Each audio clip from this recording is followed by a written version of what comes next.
Jadi tidak ada yang lebih tinggi di dunia ini selain nyawa manusia itu sendiri. Jadi.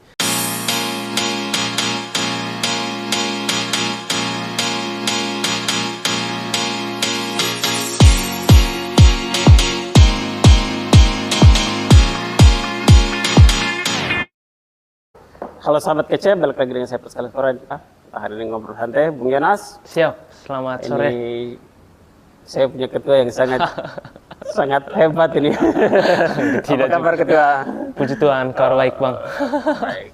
Jadi teman-teman, hari ini saya ngobrol santai dengan Bung Yonas. Bung Yonas merupakan ketua PMK Cabang Yogyakarta. Dan kali ini kita coba untuk melihat ya, Siap. apa yang perkembangan terkini ya. Boleh.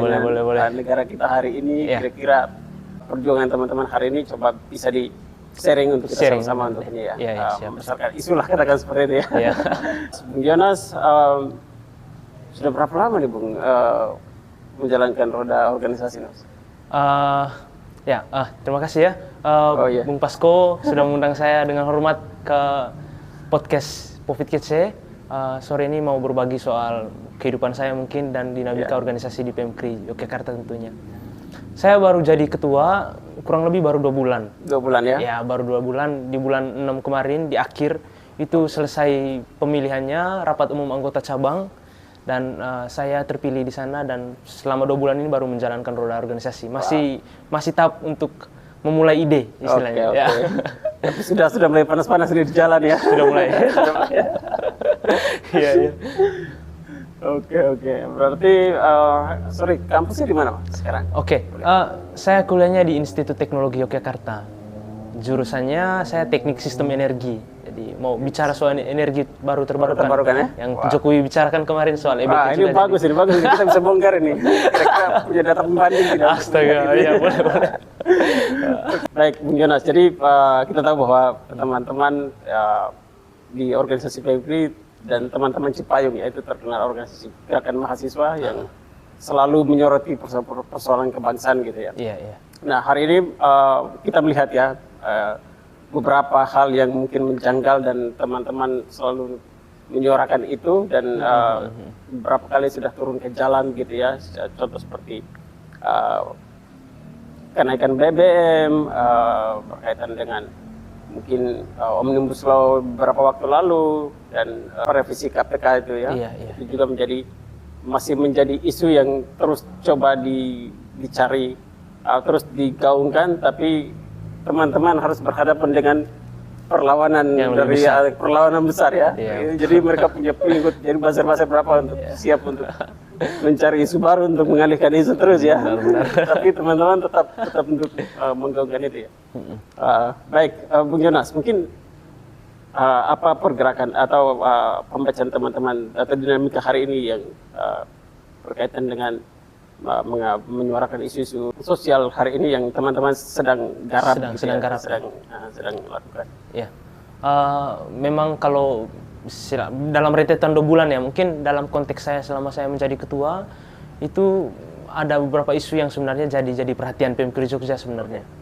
Ya, yang tentu jadi sorotan publik kan bicara soal BBM bersubsidi yang naik nih. Oke. Yang ya tentu teman-teman juga saya pikir sudah melihat bagaimana realitas publiknya itu demonstrasi berbagai gelombang juga sedang terjadi dan mungkin sedang dipersiapkan.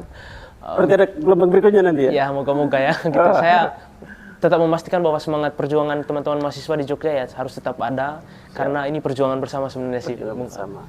Nah, selain itu soal BBM juga ada yang menjadi sorotan juga sebenarnya soal isu mutilasi di Papua. Isu mutilasi di Papua juga memang sedang jadi diskusi kami di PMKRI Jogja. Ya, hari ini mungkin sedang konsolidasi data-data itu sedang kami pelajari fakta-faktanya. Karena ya harus benar-benar dilihat ini dengan jernih dan nanti dalam waktu dekat moga-moga akan ada diskusi publik yang dilaksanakan supaya paling tidak dengan isu mutilasi Papua. Sebelumnya kemarin soal BBM sudah ada diskusi publik.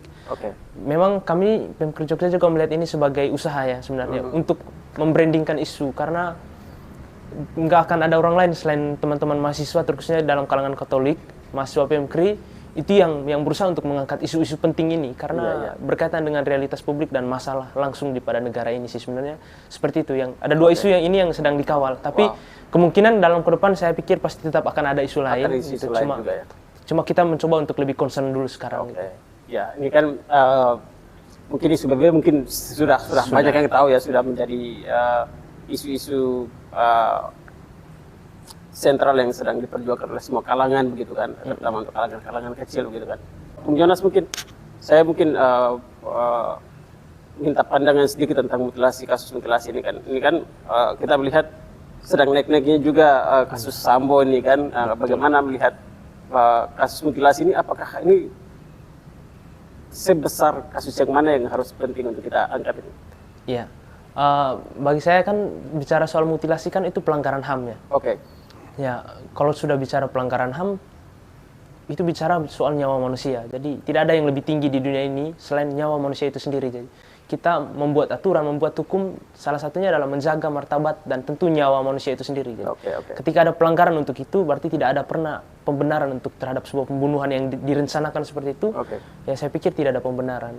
Dan ketika ini dicoba untuk disandingkan dengan melihat fenomena bagaimana kasus Sambo di tingkat kepolisian dan di Polri, ya tentu sama-sama penting, tetapi hal lain yang perlu dilihat bahwa seberapa dari kedua kasus yang sama ini mana yang lebih banyak disoroti gitu. Harusnya ketika sama-sama punya esensi yang penting untuk negara ini, yaitu manusia ya. Yaitu manusia. Artinya harus punya semangat bersama untuk membrandingkan kasus ini supaya publik tahu dan cuma yang Pemkri Jogja lihat selama ini ya sampai sekarang bicara soal mutilasi Papua, mahasiswa gerakan pun masih minim bicara. Tetapi soal Sambo, saya kira kalangan masyarakat selalu mengecam. Tapi kami menunggu bagaimana respon masyarakat. Apakah mungkin saja ya, karena ketidakterbukaan informasi di ruang publik soal kasus mutilasi, sehingga beberapa fakta tidak diketahui. Dan kami sekarang lagi mencoba mencari kebenaran itu sih sebenarnya. Lagi mengumpulkan data supaya nanti kami bisa membongkar itu sih. Itu sih. Sorry, kasus mutilasi itu terjadi di mana? Itu terjadi di Papua, terjadi di Timika ya. Jadi kasusnya itu memang saat ini kan ya saya mungkin ini teman-teman di semuanya mungkin bisa ngecek di beritanya soal siapa pelakunya dan lain-lain, antara dugaan atau bukan, tapi saya kira itu pasti. Cuma kemarin sudah ditetapkan sebagai tersangka. Sudah ditetapkan jadi tersangka dan ya keadilan hukum sudah ada di sana. Cuma sekarang bagaimana kita melihat ini sebagai proses untuk memperbaiki diri. Terusnya dalam institusi TNI, ya momen inilah sebenarnya jadi kesempatan masyarakat untuk melihat bahwa tubuh TNI yang tugasnya untuk mengamankan negara dan pertahanan negara ternyata nggak baik-baik saja gitu. Jadi TNI merusak dirinya sendiri sih sebenarnya untuk dalam konteks masalah seperti itu. Itu sih. Ya memang tentu saja ini banyak masalah serupa ya, tapi yang terkuat ke publik baru satu ini, kan? Karena saya sangat menyayangkan juga kemarin sempat pertemuan mendengar aspirasi lah begitu ya, di DPR RI kemarin kan sempat itu juga digaungkan oleh bersama Panglima TNI ya kemarin. Ya, dengan Panglima TNI kemarin pertemuannya itu memang agendanya untuk membahas anggaran, tapi lebih kepada bagaimana mendengar aspirasi gitu kan, karena representasi dari rakyat itu kan ada di DPR begitu ya. Nah, kemarin sempat disuarakan oleh salah satu DPR asal Papua itu berkaitan dengan kasus ini, tapi tidak ada tanggapan serius begitu kan, entah itu mau diagendakan untuk dibahas atau tidak. Nah, ini kan saya melihat ini seperti hal yang lumrah begitu kan bagi seorang aparat negara yang menggunakan kekuatannya yaitu senjata untuk melakukan apapun semaunya dia begitu kan. Nah, ini kan menjadi sorotan, ini harus menjadi sorotan kita bersama begitu. Betul sih. Nah, jadi menurut Bung Jonas ya, apa pentingnya begitu ya untuk kita harus membesarkan itu, atau mungkin mengajak teman-teman untuk harus kita sama-sama untuk menyuarakan itu lebih keras lagi. Iya. Gini, ini kan kalau menurut saya ya, ya, kita sebagai manusia kan tentu nggak hidup sendiri ya, tidak hidup sendiri. Kalau kita melihat ini dari sorotan bahwa kita sebagai makhluk Tuhan tentu kita punya peran sosial gitu. Terlepas dari itu pun nantilah kita bicara kemanusiaan itu nanti. Tetapi sebagai manusia kita punya tanggung jawab juga terhadap manusia yang lain gitu. Namun ketika ada hal yang membuat itu terganggu, misalnya bahwa ada aturan-aturan yang kemudian ditetapkan seperti aturan HAM, bahwa manusia itu martabatnya tinggi dan tidak boleh disentuh, terutama nyawanya. Benar. Begitu. Ketika itu sudah menyentuh pada pelanggaran, artinya misalnya di kasus di Papua itu kan sampai menghilangkan nyawa gitu, dibakar, dan menurut saya itu fatal untuk kehidupan berbangsa kita yang berbineka ini ya. Gitu ya. Beberapa kali pelanggaran HAM terjadi di Papua dan itu harusnya menjadi pertanyaan gitu. Kenapa harus di Papua, dan ya terlepas pun itu terjadi dengan kasus yang berbeda di Indonesia, mungkin di Jawa mungkin ada pelanggaran HAM lain. Tetapi kita melihat itu seberapa riskan terjadi. Di Papua kasus penembakan dan lain-lain sering terjadi dan perhatian negara ke sana minim sekali ya. Sangat minim sekali gitu. Saya melihat pemberitaan di media mungkin ya karena kondisi geografis Indonesia, mungkin karena media-media adanya di Jawa dan terpusat di Jawa, sehingga pusat informasi yang diberitakan itu bahkan sampai kasarnya kucing beranak pun diberitakan di media sekarang gitu. Tetapi untuk kasus yang penting itu diberitakan di dalam rapat langsung DPR bersama TNI ya. Iya. Tetapi ya cukup sampai di situ. Sekarang kita melihat seberapa sering informasi soal kasus mutilasi di Papua ini dibicarakan. Makanya karena ini sudah berkaitan dengan masalah kemanusiaan, ya Pemkri sendiri terlibatnya di sana ya, dengan visi bahwa mewujudkan kemanusiaan, keadilan dan persaudaraan sejati. Dan kami pikir ini yang harus kami perjuangkan kalau ketika kami harus bicara sebagai Pemkri ya, visi kami harus benar-benar selesai dulu di sana. Maka kasus yang seperti ini ya wajib sebenarnya kami soroti. Baik, mungkin sejauh ini teman-teman Pemkri ini kan tersebar di seluruh Indonesia nih kan. Betul. Mungkin kita bicara dulu di kalangan PMK, baru mungkin kita melihat teman-teman dari luar seperti Cipayung atau teman-teman Cipayung Plus, bukan mereka sejauh mana atau sejauh ini mereka sudah menyuarakan itu juga atau tidak? Ya, kalau untuk Pemkri Jogja kami sudah mengagendakan, tinggal ya saya kira tunggu dalam waktu dekat akan ada diskusi publik yang harapannya semua mahasiswa, bukan hanya mahasiswa Papua, tetapi semua mahasiswa sama-sama kita diskusikan dan bicarakan itu untuk benar-benar lihat dengan jernih masalah ini gitu. Karena ini harus jadi perhatian. Tapi untuk dalam konteks Pemkri di Indonesia seluruh ya. Ya saya belum melihat gerakan itu secara masif. Karena menurut saya ini masih ada hal yang perlu di-clearkan dalam tubuh gerakan sebenarnya, bahwa perjuangan itu bukan dilihat dari di mana kita tinggal, tetapi sampai di mana kita bergerak gitu ya. Artinya saya di Jawa pun saya tetap harus melihat masalah di Papua, karena namanya istilahnya perjuangan itu tidak melihat itu gitu. Ada lintas tidak melihat genealogi nggak dilihat, dan faktor demografis tentu tidak dilihat. Apakah ketika itu berkaitan dengan visi dan cita-cita kita ya harus kita perjuangkan. Dan tetapi untuk sekarang ya saya nggak tahu, mungkin mudah-mudahan ke depan teman-teman Pemkri lain, terkhususnya pengurus pusat ya. Karena ini dalam lingkup yang lebih besar, mau tidak mau koordinasinya kita harus seperti itu. Karena pengurusan pusatnya barusan dilantik, mungkin ya nanti kami juga menunggu, semoga ada harapannya seperti itu. Tetapi kami sebagai Pemkri Jogja juga mikirnya nggak mungkin kita nunggu untuk hal yang seperti ini. Yang penting sekarang kan menanggapi isu kemanusiaan itu kan pertanyaannya adalah siapa sih yang paling manusia di antara kita gitu. Yang paling cepat menanggapi adalah yang paling peka untuk kehidupan manusia yang lain gitu. Saya berpikir seperti itu. Tapi saya percaya teman-teman Pemkri sebenarnya punya kepekaan itu, dan saya yakin mungkin teman-teman yang lain sedang mengkonsolidasikan. Moga-moga saja seperti itu. Ya. Semoga. Amin. Artinya kan hampir di pemerintah kita hari ini ya, kita melihat ya hampir setiap jam itu mereka memproduksi satu isu yang baru, atau ya per hari itu pasti ada isu baru. Nah, artinya ini kan banyaklah kasus-kasus yang coba dialihkan gitu kan. Tidak tahu dialihkan atau memang itu benar-benar ada atau lebih relevan ya, untuk dibicarakan, atau entahlah seperti apa. Yang penting artinya ini kan kita sekarang ini kan berhadapan dengan negara begitu kan ya. Kita tentu punya kepercayaan begitu kan, kepercayaan pemerintah hari ini. Cuman ya sejauh mana mereka serius menangani kasus-kasus seperti ini ya, dengan hal-hal ya bukan recehan sih, memang banyak juga menjadi hajat hidup orang banyak seperti BBM segala macamnya, atau pembangunan IKN. Tapi ada hal fundamental itu kan, seperti yang tadi Bu Yonas sampaikan, bahwa memang kemanusiaan memang tidak bisa ditawar-tawar lagi untuk bagaimana pemerintah berkewajiban untuk melindungi ya. Bukan seperti tadi ya, kasus Sambo memang besar gitu kan, karena ini berkaitan dengan tubuh institusi itu harus dibenahi ya.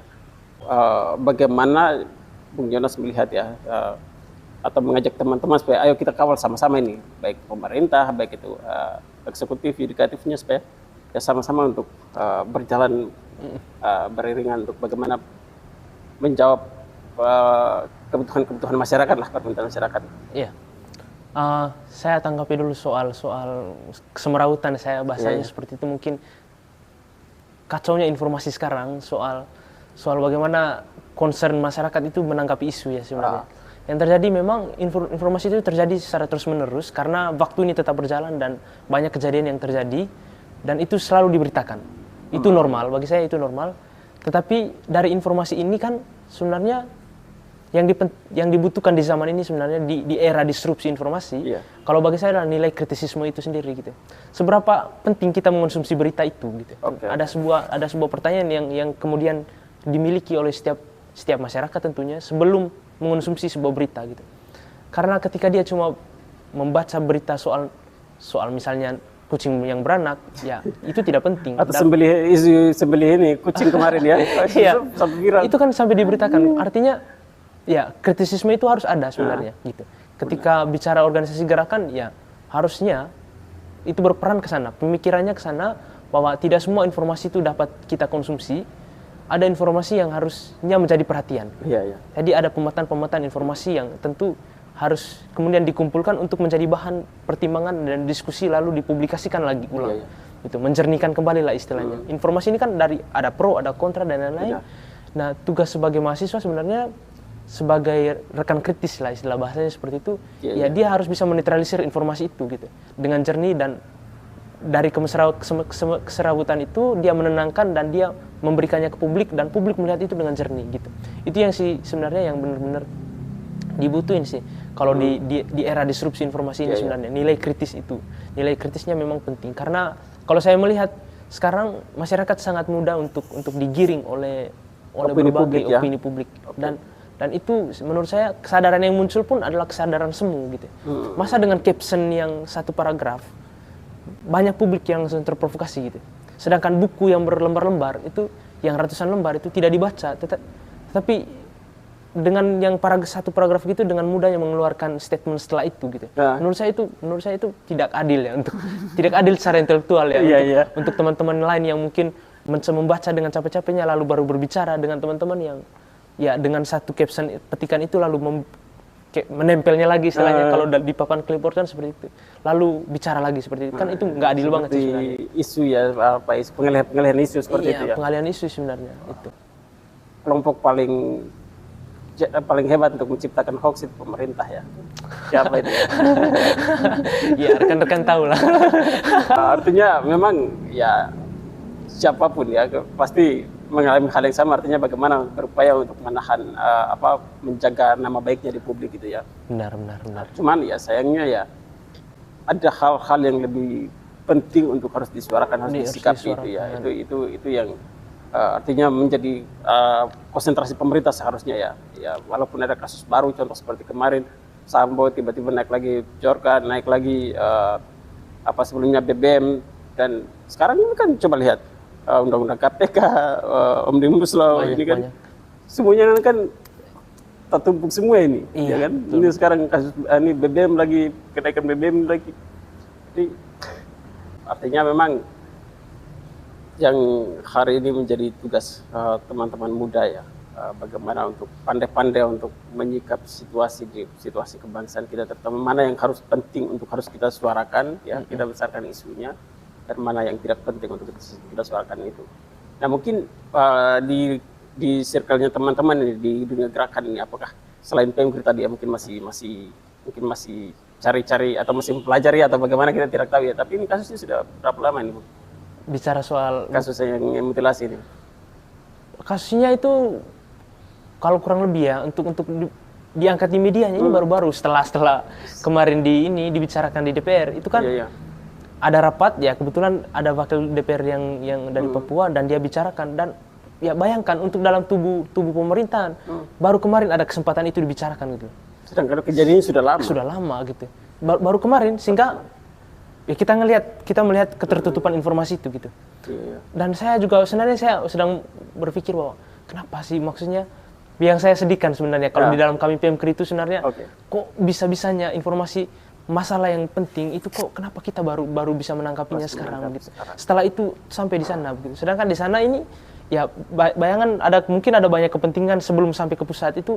Ya saya pikir ini jadi keluhan bersama untuk organisasi gerakan terusnya PMKRI juga kami sedang cari informasinya sekarang benar-benar lagi kami dekati wartawan-wartawan yang mungkin punya kajian ke sana yang menyoroti itu, dan ini lagi dikumpulkan. Moga-moga dalam waktu dekat kami bisa dapat informasi data-datanya itu supaya nanti bisa kami bicarakan lagi di publik gitu, di media untuk menjernihkan isu sebenarnya dan untuk mengangkat supaya isu ini jangan tenggelam.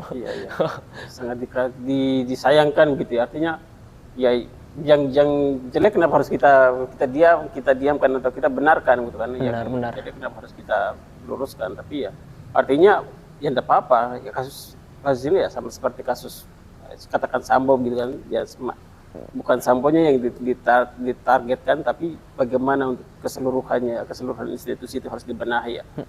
Begitupun dengan kasus ini gitu ya. Ini kita harus lebih jeli lagi, lebih melihat lagi dengan kasus ini untuk kita masuk lebih dalam untuk melihat apakah kasus ini hanya sekali terjadi di Papua ataukah sudah berapa kasus. Maksud saya kira nanti akan ada efek domino istilahnya. Akan mengangkat kasus-kasus yang lain itu. Kasus yang lain. Itu saya pikir nanti ini. Yang penting ya sebenarnya saya mau harapannya itu mengajak mahasiswa sih sebenarnya. Supaya gerakan kita itu jangan sampai terbatasi dengan batas-batas demografis gitu. Cuma beda daerah, beda kepentingan. Jadi saya nggak ingin itu ada, karena di era disrupsi teknologi ini harusnya kita bisa merasakan hal yang sama dengan melihat informasi yang sama. Ya seluruh Indonesia selama sekarang sudah dapat informasi yang sama soal kasus mutilasi di Papua. Cuma sekarang siapa yang lebih sering untuk melihat ini sebagai sorotan yang penting gitu kan? Itu ini yang istilahnya perlu satu rasa. Baik. Atau teman-teman di Maluku ya potong di kuku rasa digigit daging. Artinya betul. Perlu kesamaan gerakan istilahnya. Gerakan, ya. Punya rasa peka lah untuk soal kemanusiaan itu ya. Betul.